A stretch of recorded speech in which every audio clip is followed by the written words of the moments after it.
Assalamu alaikum. I am Dr. Zahida Parveen, PhD Special Education and working as Assistant Professor of Special Education at University of Education, Lower Mall Campus, Lahore.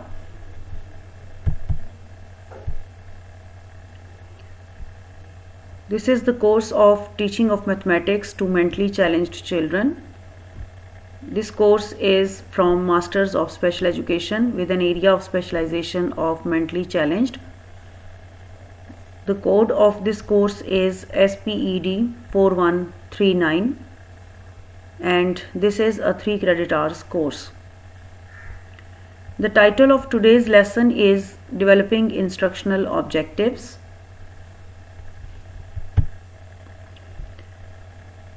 In today's lesson, we will discuss how objectives for a lesson can be developed following Bloom's taxonomy. We will discuss different examples from our area of specialization, that is mental retardation.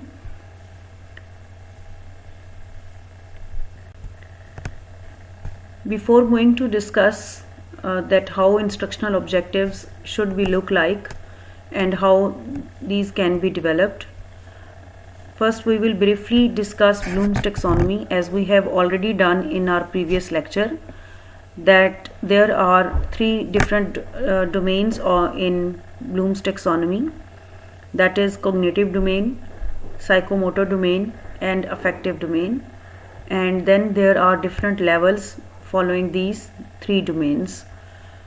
These domains guide us about developing objectives regarding different domains like cognitive, psychomotor or affective. Now we will discuss that how how instructional objectives should be look like. Our instructional objectives should be concise. That means at the most objectives should be 1 or 2 sentences in length. Very lengthy objectives should be avoided. बहुत लंबी statements जब आप objectives की बनाते हैं तो they lose their meanings और वो इतने effective नहीं लगते. The second characteristic of instructional objectives is that they should be singular. That means an objective should focus on one and only one aspect of behavior. That means at a time your one objective should be focusing only one behavior of the child. आपका focus जो है वो किसी एक development, किसी एक behaviour की development के ऊपर होना चाहिए एक ऑब्जेक्टिव के अंदर एट अ टाइम. आप ये नहीं कर सकते कि कॉग्निटिव डोमेन और साइकोमोटर या अफेक्टिव या इनके में से किसी डिफरेंट लेवल्स जो जब हैं इनके, तो एट अ टाइम कोई से 2 लेवल्स को आप फोकस कर रहे हो, ऐसा नहीं हो सकता. आपका एक अच्छा ऑब्जेक्टिव ऐसा ऑब्जेक्टिव होता है जो कि अपनी मीनिंग्स में सिंगुलर हो. दैट मीन्स कि वो एट अ टाइम किसी एक ही चीज़ को एड्रेस कर रहा हो, किसी एक बिहेवियर को एड्रेस कर रहा हो.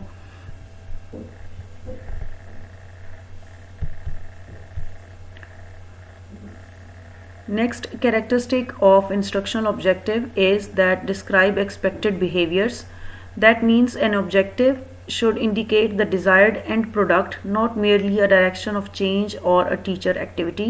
So आपका जो instructional objective है वो बड़ा clearly targeted होना चाहिए और वो सिर्फ और सिर्फ इन चीज़ जो आपका output होता है, इंस्ट्रक्शन का आउटपुट जो क्लास के अंदर होता है उसके ऊपर फोकस होना चाहिए, उसके ऊपर बेस होना चाहिए. तो जो एक्सपेक्टेड बिहेवियर्स होते हैं, that what we are expecting that the child will develop at the end of the instructional activity, तो उसके एंड पे जो हम एक्सपेक्ट कर रहे होते हैं कि बच्चा इस काबिल हो जाएगा कि उसे कोई भी एक एंड प्रोडक्ट वो उसको अचीव करने के काबिल हो जाएगा, तो ये हमारा इंस्ट्रक्शनल ऑब्जेक्टिव के अंदर स्टेटेड होना चाहिए. Next characteristic of the instructional objective is that an instructional objective should be realistic. That means an objective should focus on observable behavior, not on teacher illusion or indefinable traits. तो आप कोई बहुत बड़े इस तरह के टारगेट्स नहीं set कर सकते एक ऑब्जेक्टिव के अंदर जो कि अनरियलिस्टिक हों या ऐसे जो कि इल्यूजन्स टीचर की, यानी टीचर खुद से ये सोच रहा है कि बच्चा इस काबिल हो जाएगा कि वो ये भी कर लेगा, ये भी कर लेगा, ये भी कर लेगा, तो वो उतने रियलिस्टिक नहीं होते। तो रियलिस्टिक इंस्ट्रक्शनल ऑब्जेक्टिव क्या होता है, जो कि एक ऐसा चेंज जो बच्चे के अंदर ऑब्जर्वेबल बिहेवियर में, उसके ऑब्जर्वेबल बिहेवियर में चेंज आए, तो उसको जिसको हम ऑब्जर्व कर सकें, तो उसको हम कहते हैं कि ये एक रियलिस्टिक इंस्ट्रक्शनल गोल है या ऑब्जेक्टिव है।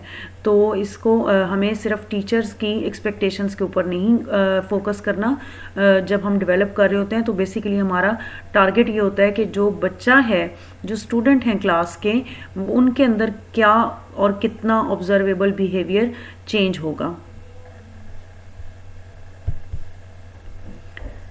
Next characteristic of instructional objective is that we should use definite terms. That means verbs जो हैं वो हमें बड़े ख़ास definite use करने चाहिए. Terms such as write, define, list and compare have definite meanings, whereas terms such as know, understand and apply have a multitude of meanings. So हमारा बड़ा ही पर्टिकुलर मीनिंग्स के साथ जो वर्ब्स होते हैं, हमें सिर्फ वही वर्ब्स यूज़ करने चाहिए जो कि इंस्ट्रक्शनल एक्टिविटीज़ के अंदर as a product, as an end product उनको हम डिफ़ाइन कर सकें। फॉर एग्ज़ाम्पल इसमें इस स्लाइड में आप जो देख रहे हैं उसमें अगर राइट का आप एग्ज़ाम्पल लेते हैं, तो राइट की एग्जांपल जो है दैट मीन्स कि the students will be able to write down like small alphabets of English language. So what writing activity is denoting us, that is the end product what we are focusing in, कि बच्चा जो है उसको writing के ऊपर हम focus कर रहे हैं कि बच्चा राइट करेगा। तो ये बड़ा डेफिनेट किस्म का वर्ब्स हैं जो एग्जांपल्स यहाँ पर दी हुई हैं और इसी तरह के वर्ब्स यूज़ होने चाहिए। Now we will talk about a comparison, that is the comparison between performance outcome and instructional objectives. These two are different terms. They do not resemble with each other, but unfortunately कभी-कभी हम इन दोनों को आपस में confuse कर देते हैं, performance outcome और instructional objective को। तो हम देखते हैं कि how they are different from each other. First one is performance of outcome, and what is it? That outcomes help teachers determine what is worth learning. So ये teacher के behalf पर होता है। जब टीचर ये सोचता है कि वो कौन सा आउटकम होगा, वो परफॉर्मेंस आउटकम कौन सा है जो मेरी क्लास के एज एन एंड प्रोडक्ट उसको लिया जा सकता है, तो ये टीचर के बिहाफ पर टीचर ने ये उसको हेल्प करता है performance outcome. On the other hand instructional objective क्या करता है? Objectives help teachers to design effective instructions. तो जो इंस्ट्रक्शनल ऑब्जेक्टिव्स हैं वो टीचर्स को किस तरह से हेल्प करते हैं कि वो अपनी किस तरह से अपनी इंस्ट्रक्शंस को इफ़ेक्टिवली डिज़ाइन कर सकते हैं।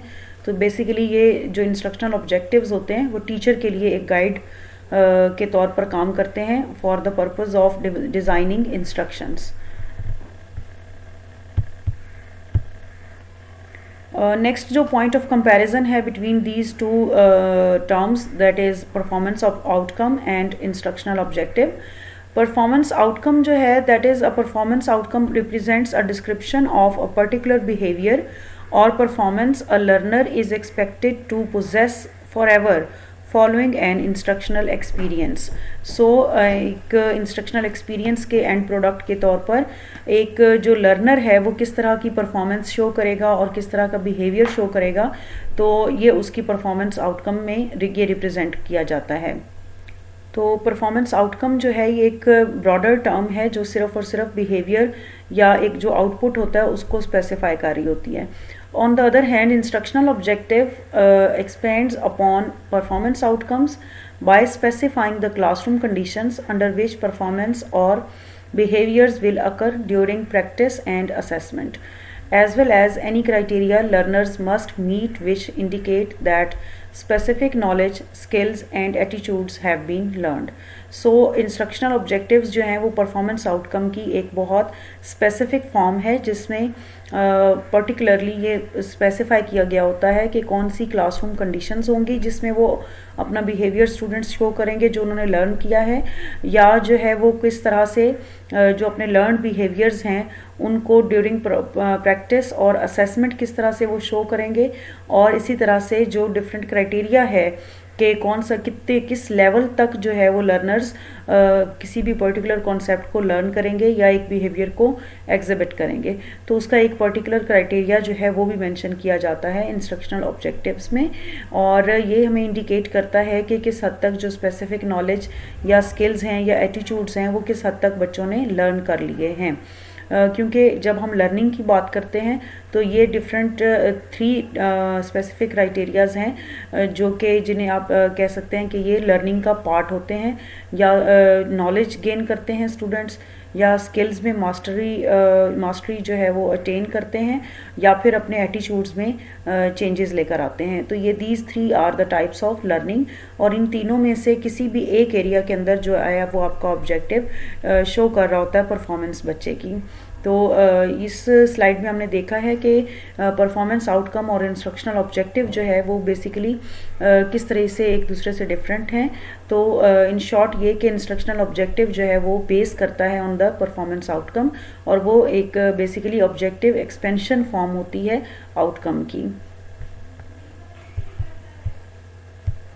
नेक्स्ट जो पॉइंट है of comparison, that is performance outcomes that students will add double digit numbers. इसमें हम एग्जांपल्स को डिस्कस करेंगे इस स्लाइड में, और परफॉर्मेंस आउटकम की एग्जांपल जो है वो students will add double digit numbers. अब ये एक ऐसा बिहेवियर है कि जिसमें बच्चे जो हैं वो एडिशन की स्किल्स को शो करेंगे कि जब वो once they have mastered the skill of addition तो वो इस काबिल हो जाएंगे कि वो डबल डिजिट नंबर्स को ऐड कर लेंगे। On the other hand instructional objective में आप इसकी एग्जांपल को देखिए, given 2 double digit numbers written in equation form, the students will add them together। तो बड़ा पर्टिकुलर हमने कर दिया कि जो स्पेसिफिकेशन हमने क्या दी है ऑब्जेक्टिव के अंदर कि जो डबल डिजिट नंबर्स हैं वो एक इक्वेशन फॉर्म में लिखे हुए होंगे। इक्वेशन फॉर्म होती है जिसमें हमने फॉर एग्जांपल सामने आपने लिखा है 52 + 67 और 52 + 42 वट एवर 2 डिजिट्स आपने लिए हैं और वो इक्वेशन की फॉर्म में लिखे हुए हैं, और उसके आगे इज इक्वल टू के बाद ब्लैंक है या उसके इक्वल टू के बाद स्टूडेंट्स हम सपोज करते हैं कि बच्चा जो है वो वहाँ पर उसका आंसर लिखेगा।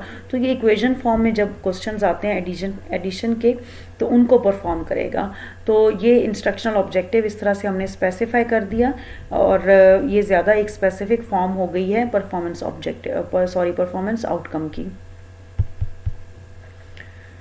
नेक्स्ट आप देखें कि एक और एग्जांपल है जिससे के थ्रू आप ज़्यादा बेटर तरीके से डिफ्रेंशिएट कर सकते हैं between performance outcome and instructional objective. So here is an example that students will design controlled experiments.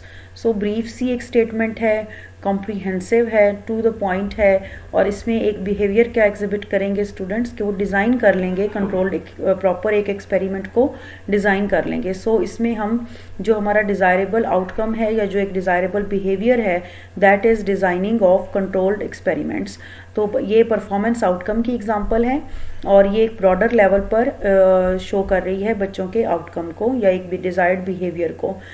दूसरी साइड पे अगर हम इसी जैसे मैंने आपको प्रीवियस स्लाइड्स में बताया कि instructional objectives are expanded forms of performance outcome.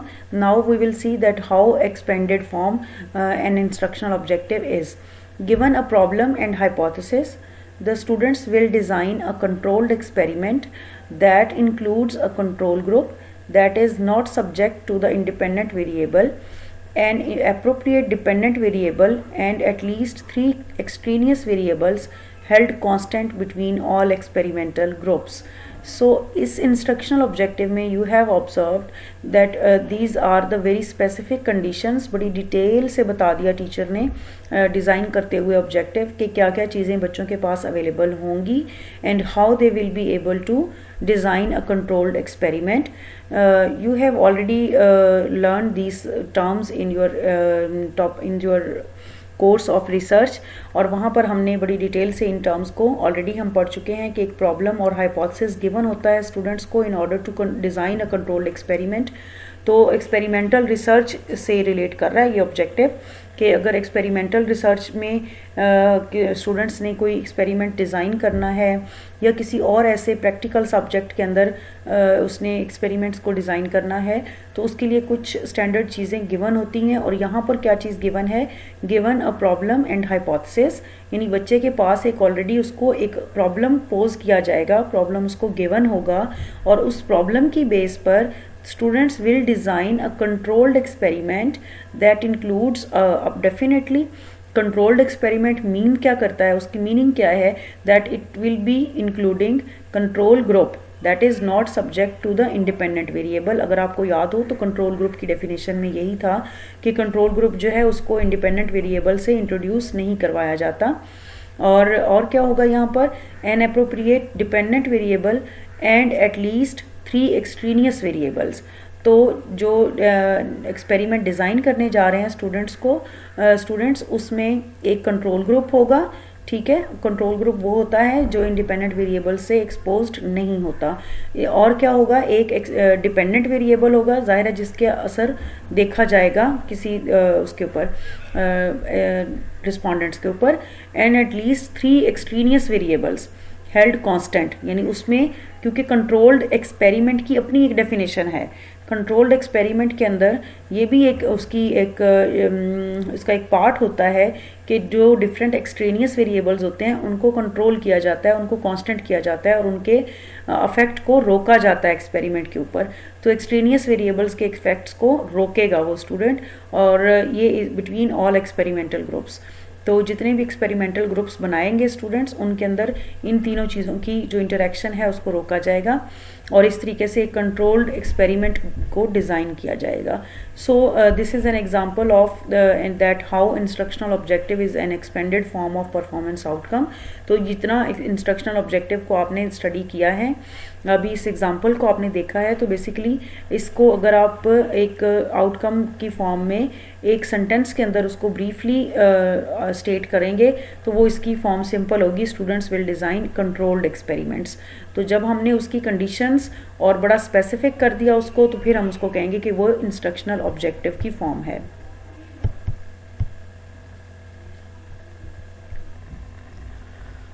Now we are going to discuss that how good instructional objectives can be constructed. There are few steps we have to follow in order to construct good and meaningful instructional objectives, and here is the step 1. Step 1 is determine performance. So it is very essential that before developing any instructional objectives, the teacher must have to determine the performance level of the students. कि हम desirable क्या है, desirable outcome जो teacher चाहता है उस एक particular lesson के रिज़ल्ट में, तो वो परफॉर्मेंस क्या है जो टीचर चाहता है कि बच्चे परफॉर्म करें at the end of the lesson. The performance is a description of the behaviour that learners are expected to perform. ठीक है, तो ये उसकी डेफिनेशन है। And one thing more that whatever we have decided that the performance level that the students will be able to perform any specific behavior at the end of the lesson, that specific behavior should be measurable and observable. इसके बगैर जो है अगर आप कोई ऐसा set कर लेते हैं परफॉर्मेंस जो कि आप बाद में मेजरेबल नहीं है या ऑब्जर्वेबल नहीं है, आप उसको ऑब्जर्व ही नहीं कर सकते कि वो चेंज किस तरह से बच्चे के अंदर आ रहा है, तो या फिर जो है वो आप उसको प्रॉपरली मेजर नहीं कर सकते कि कितना चेंज आया है, तो वो आपका एक वेगस किस्म का परफॉर्मेंस ऑब्जेक्टिव आपका बनेगा, या इंस्ट्रक्शनल ऑब्जेक्टिव जो है वो बहुत वेग होगा। तो मेजरेबल होना चाहिए आपका इंस्ट्रक्शनल ऑब्जेक्टिव और ऑब्जर्वेबल होना चाहिए।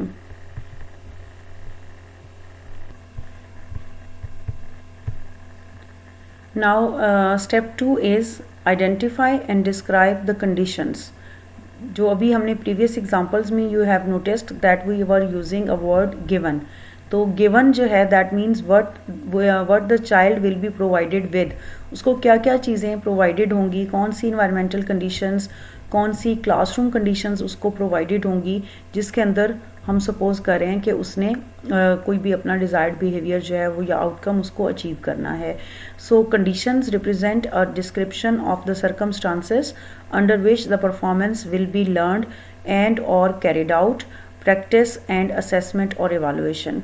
तो ये सारी चीज़ें जो हैं ये हमें कंडीशंस को रिप्रेजेंट करती हैं कि किस तरह से एक पर्टिकुलर सर्कमस्टांसिस के अंदर बच्चा लर्न करेगा, और फिर ये भी है कि वो बच्चा लर्न करेगा एक किसी ख़ास एनवायरनमेंट के अंदर, और जो उसकी असेसमेंट का एनवायरनमेंट होगा वो भी पर्टिकुलरली गिवन होना चाहिए कि किस गिवन क्राइटेरिया के अंदर वो उसको परफॉर्म कर रहा होगा, अपनी परफॉर्मेंस को या लर्नड आउटकम को किस तरीके से परफॉर्म करेगा और किस कंडीशंस के अंदर परफॉर्म करेगा।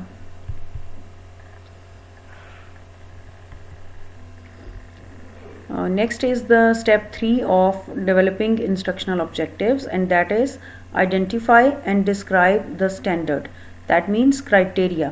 तो ये हमें teacher as a teacher first of all ये भी डिसाइड करना है, आइडेंटिफाई करना है और प्रॉपरली एक स्टेटमेंट की फॉर्म में उसको डिस्क्राइब भी करना है कि वो कौन सा स्टैंडर्ड है जो कि हम एक परफॉर्मेंस के लिए या एक बिहेवियर जो डिज़ायर्ड बिहेवियर आउटकम है उसके लिए हम स्पेसिफाई कर रहे हैं। तो उसके लिए एक स्टैंडर्ड एक प्रॉपर क्राइटेरिया भी हमें बच्चों को प्रोवाइड करना होगा in our statement of instructional objective. And a standard is a description of the criteria for acceptance of a performance as sufficient indicating mastery of the objective.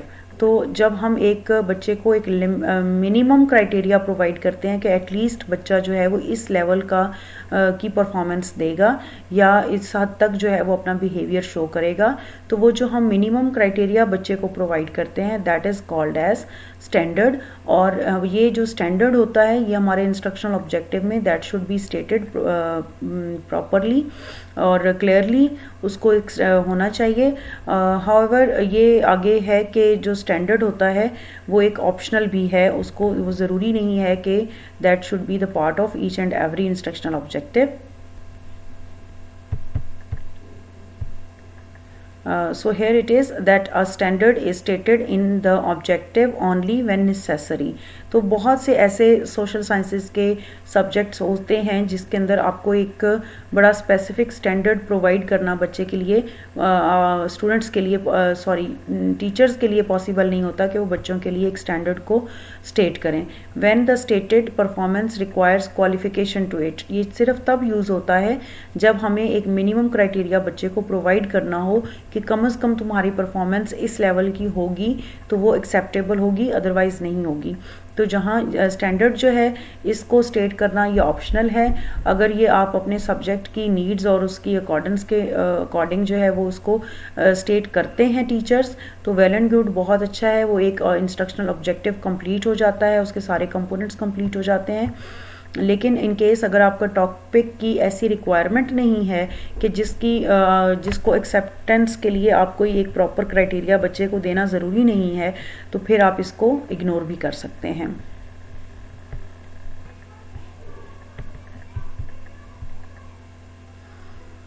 जी, अब हम different examples को discuss करेंगे, examples of instructional objectives in order to clarify our concept. So here is the first example, that is given an object with clearly defined linear sides, students will estimate the object's length within 10 mm of its actual length। जी, तो इस example में जो है वो तीनों जो हमारे steps थे वो फॉलो किए गए हैं and we have to identify कि कौन सा स्टेप जो है वो कहाँ पर शो हो रहा है। सो फर्स्ट जहाँ से हमारा ये ऑब्जेक्टिव स्टार्ट हो रहा है that is given an object with clearly defined linear sides. तो हम ये मैथ्स का ऑब्जेक्टिव है, डेफिनेटली हम मैथ्स की क्लास में हैं। तो एक ऐसा स्टूडेंट्स को जब हम प्रोवाइड क्या कर रहे हैं, कंडीशन कौन सी प्रोवाइड कर रहे हैं कि बच्चों को एक ऐसा ऑब्जेक्ट दिया जाएगा जिसकी क्लियरली डिफाइंड लीनियर साइड्स होंगी, जो उसकी चारों साइड्स हैं वो क्लियरली डिफाइंड और लीनियर होंगी। तो ये गिवन है, एक कंडीशन हम बच्चे को प्रोवाइड कर रहे हैं कि हम उसको वो ड्रॉ फॉर्म में भी हो सकता है वो ऑब्जेक्ट, वो जो है वो कंक्रीट फॉर्म में भी बच्चे को अवेलेबल हो सकता है मैथ्स की क्लास में, व्हाटएवर। तो नेक्स्ट जो है वो डिज़ायर परफॉर्मेंस क्राइटेरिया क्या है, सॉरी परफॉर्मेंस का लेवल क्या है, what we are expecting from the child कि वो बच्चा उस पर्टिकुलर क्लास में उस गिवन कंडीशन के अंदर कौन सा अपना बिहेवियर जो है वो शो करेगा या आउटकम कौन सा शो कर रहा है। Students will estimate the objects length, तो बच्चे ने अल्टीमेटली करना क्या है कि ओवरऑल उस ऑब्जेक्ट जो हम उसको प्रोवाइड कर रहे हैं जिसकी लीनियर साइड्स हैं, तो उसकी टोटल लेंथ जो है वो एस्टिमेट करेगा स्टूडेंट। तो ये परफॉर्मेंस का हमारा आउटकम का जो हमारा एक एक्सपेक्टेड आउटकम है बच्चे का, वो ये है। और नेक्स्ट है with in 10 mm of its actual length. तो बच्चे के ये जो with in 10 mm of its actual length है, ये क्राइटेरिया है कि बच्चा जो है वो उसको जो हम लेंथ प्रोवाइड कर रहे हैं, जो उसको एक हमने ऑब्जेक्ट प्रोवाइड की है, वो उसके लिए उसका एक प्रॉपर क्राइटेरिया हम बच्चे को बता रहे हैं कि with in 10 mm of its actual length के अंदर आपने उस पर्टिकुलर ऑब्जेक्ट की लेंथ को कैलकुलेट करना है। तो ये एक एग्जांपल है एक स्टैंडर्ड ऑब्जेक्टिव की, जिसमें हम तीनों स्टेप्स को फॉलो कर रहे हैं और पिछली जो स्लाइड्स पर हमने सीखा है वो यहाँ पर अप्लाई हो रहा है। एक स्टैंडर्ड एग्जांपल लेने के बाद अब हम थोड़े से प्रॉब्लम्स को डिस्कस करेंगे, बिकॉज प्रॉब्लम्स को डिस्कस करना ज़रूरी इस वजह से है कि जो पुअरली रिटन ऑब्जेक्टिव्स हैं, जब हम उनको देखेंगे तो हमें अंदाज़ा होगा कि हमने इस तरह के we are not required to develop such type of objectives. तो मैं आपको ऐसी एग्जांपल्स दूंगी कि ऐसे ऑब्जेक्टिव्स आपने डेवलप नहीं करने। What I am expecting from this particular lecture, तो वो आपको अंदाज़ा हो जाएगा। Biggest problems with poorly written objectives is choice of words use to indicate the type of performance expected. तो सबसे बड़ी मिस्टेक जो हम करते हैं as a teachers while we are writing objectives of our lesson plans, तो हम जो वर्ड्स को चूज़ करते हैं उस अपनी जो डिज़ायर्ड परफॉर्मेंस एक्सपेक्टेड है हमारी बच्चे की तरफ से, उसको इंडिकेट करने के लिए जो हम वर्ड्स को चूज़ करते हैं वो हमारी चॉइस मिस्टेकनली हम गलत वर्ड्स को चूज़ करते हैं, इनअप्रोप्रिएट वर्ड्स को चूज़ करते हैं, जो इनफैक्ट उस पर्टिकुलर परफॉर्मेंस एक्सपेक्टेड जो है उसको शो नहीं कर रहे होते, वो वर्ड्स फॉल्सली शो कर रहे होते हैं, लेकिन एक्चुअली वो उस एक्सपेक्टेड हमारी जो बिहेवियर है उसको शो नहीं कर रहे होते। So this is the biggest problem which we have to avoid it, कि जब हम लेसन प्लान्स के ऑब्जेक्टिव्स बना रहे होते हैं तो we should be very careful in the choice of our words. और इस चॉइस में आप तभी क्लियर हो सकते हैं जब आपके पास आपको बहुत अच्छे से पता है कि जो आपका डिज़ायर्ड परफॉर्मेंस आउटकम है या जो एक्सपेक्टेड परफॉर्मेंस है बच्चे की तरफ से, वो किस पर्टिकुलर डोमेन के अंदर फॉल करती है, ब्लूम्स टेक्सोनोमी की कौन सी डोमेन के अंदर फॉल करती है। तो जब तक आपको, अगर आपने ये ठीक तरीके से अंदाज़ा लगा लिया कि जो मैं ऑब्जेक्टिव बना रही हूँ उसका जो परफॉर्मेंस एक्सपेक्टेड है बच्चे की तरफ, वो कौन सी डोमेन से बिलोंग करती है, कॉग्निटिव डोमेन से है और फर्दर कॉग्निटिव डोमेन के कौन से लेवल से है।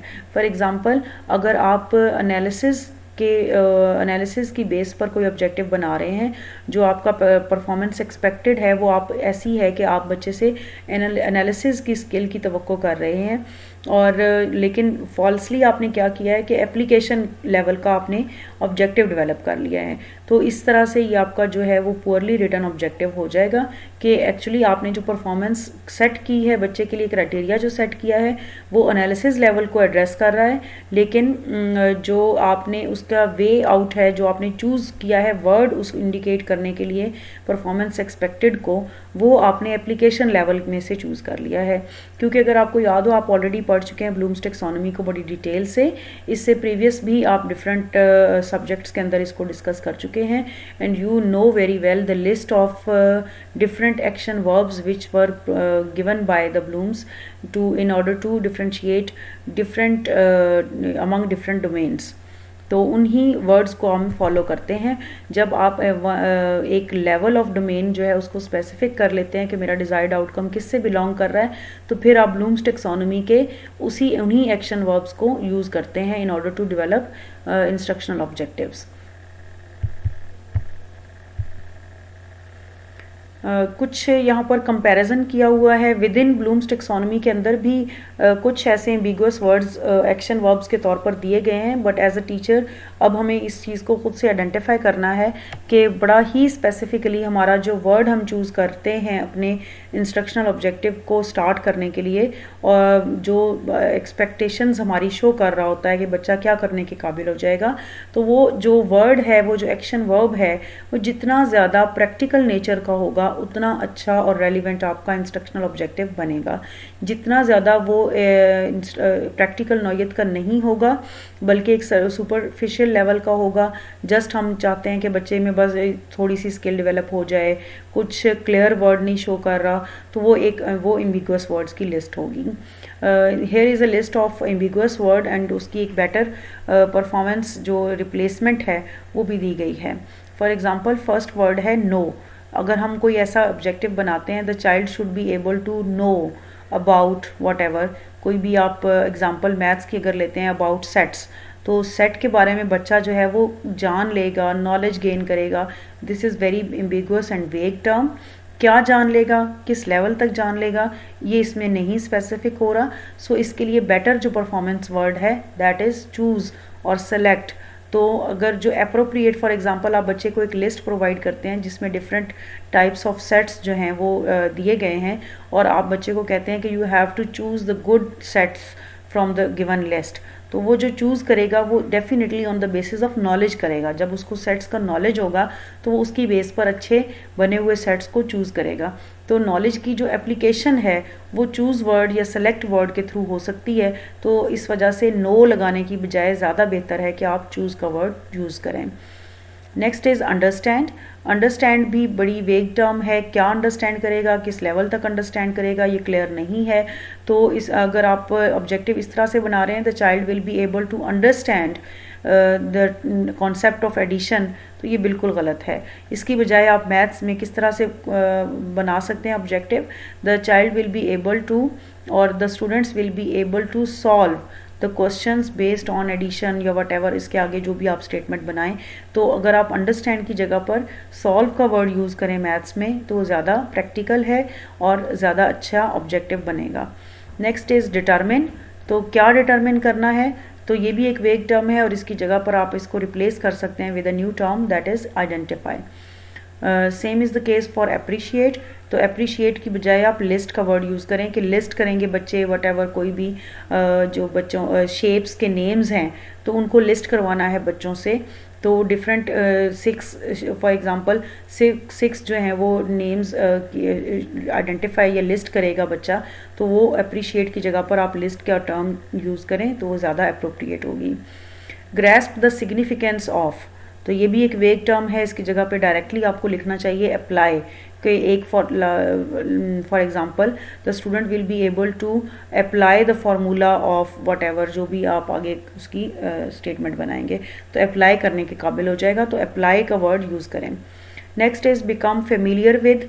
तो इसमें भी यह है कि इसकी जगह पर आप असेंबल का वर्ड यूज़ कर सकते हैं। बिकम अवेयर ऑफ की जगह पर आप एडजस्ट का वर्ड यूज़ कर सकते हैं। लर्न की जगह पर आप अलाइन का वर्ड यूज़ कर सकते हैं।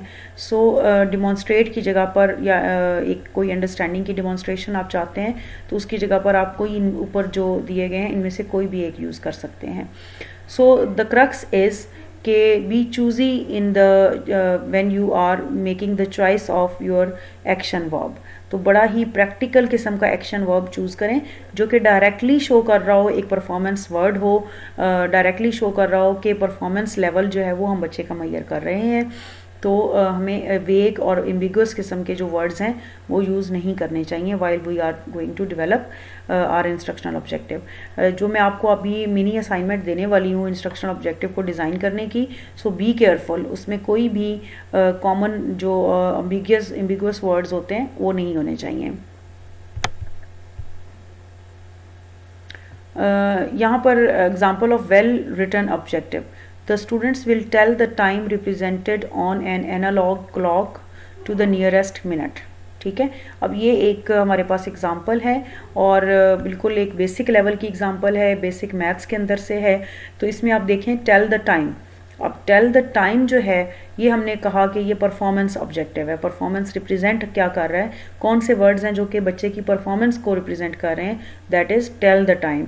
इट मीन्स के वर्बल है, हम वर्बल परफॉर्मेंस बच्चे से एक्सपेक्ट कर रहे हैं, और एनालॉग क्लॉक है रिप्रेजेंट्स द कंडीशन कि जो प्रोवाइडेड होगा बच्चों का वो एक एनालॉग क्लॉक होगा जिसके ऊपर बच्चा टीचर जो है वो डिफरेंट उसकी जो नीडल्स होती हैं उनकी प्लेसमेंट जो है वो डिफरेंट शो करके बच्चे से पूछेगी कि इसके ऊपर क्या टाइम हुआ है। तो वो जो एनालॉग क्लॉक है वो गिवन कंडीशन होगी। To the nearest minute. ये जो नियरेस्ट मिनट है ये हमें बता रहा है, ये हमें रिप्रेजेंट कर रहा है स्टैंडर्ड को, कि बच्चा जो है वो मिनट्स में भी टाइम जो है उसको आइडेंटिफाई करने के काबिल होगा, सिर्फ आवर्स नहीं मिनट्स भी आइडेंटिफाई करेगा। तो ये एक बड़ी स्पेसिफिक हो गया कि एक्सेप्टेबल क्राइटेरिया है कि जब तक वो मिनट्स नहीं बताएगा तब तक वो उसका टाइम जो वो बता रहा है वो एक्सेप्टेबल नहीं होगा। तो इसको हम, ये एक एग्जांपल है वेल रिटन ऑब्जेक्टिव की। ये एक और एग्जांपल आपको दी जा रही है, that is a poorly written objective, और ये है जी the students will know how to tell time. What is this? You can imagine कि कुछ बच्चे आप में से ही और कुछ टीचर्स भी इवन इस किस्म के वेग ऑब्जेक्टिव्स बना लेते हैं, पुअरली राइट डाउन कर लेते हैं, the students will know how to tell time. तो ये कोई रिटन ये कोई इंस्ट्रक्शनल ऑब्जेक्टिव नहीं है, ये एक पुअरली रिटन ऑब्जेक्टिव है। और इसके ऑपोजिट मैंने आपको प्रीवियस स्लाइड में जो ऑलरेडी एक्सप्लेन कर चुकी हूँ कि ज़्यादा बेहतर तरीके से आप इस तरह से इसी ऑब्जेक्टिव को स्टेट कर सकते हैं कि the students will tell the time represented on an analog clock to the nearest minute. तो ये जो हमारे पास एक एग्जांपल मैंने आपसे शेयर की है, इसमें जो हमारे तीनों स्टेप्स हैं वो यूज़ हो रहे हैं। मैंने पहले भी आपको बताया कि एटलीस्ट आपका जो एक अच्छा इंस्ट्रक्शनल ऑब्जेक्टिव है उसमें 2 स्टेप्स को ज़रूर फॉलो कर रहा हो। कंडीशन गिवन होनी चाहिए और जो परफॉर्मेंस आउटकम एक्सपेक्टेड है वो ज़रूर उसके अंदर स्टेट होना चाहिए। स्टैंडर्ड का जो पोर्शन है वो ऑप्शनल है, अगर आप उसको बना लेते हैं तो बहुत अच्छी बात है, अगर आप नहीं भी बनाते तो फर्स्ट 2 स्टेप्स जो हैं उनको फॉलो करना बहुत ज़रूरी है। In order to more clarify your concept, here is again a bad objective stated, the student will demonstrate metric measurement of length। Better way में इसको हम कैसे कर सकते हैं? Given a metric ruler the students will measure the length of common linear objects to the nearest millimetre, यानी millimetre तक जो है वो हमें बताएंगे कि कितने मिलीमीटर की लेंथ है इसकी।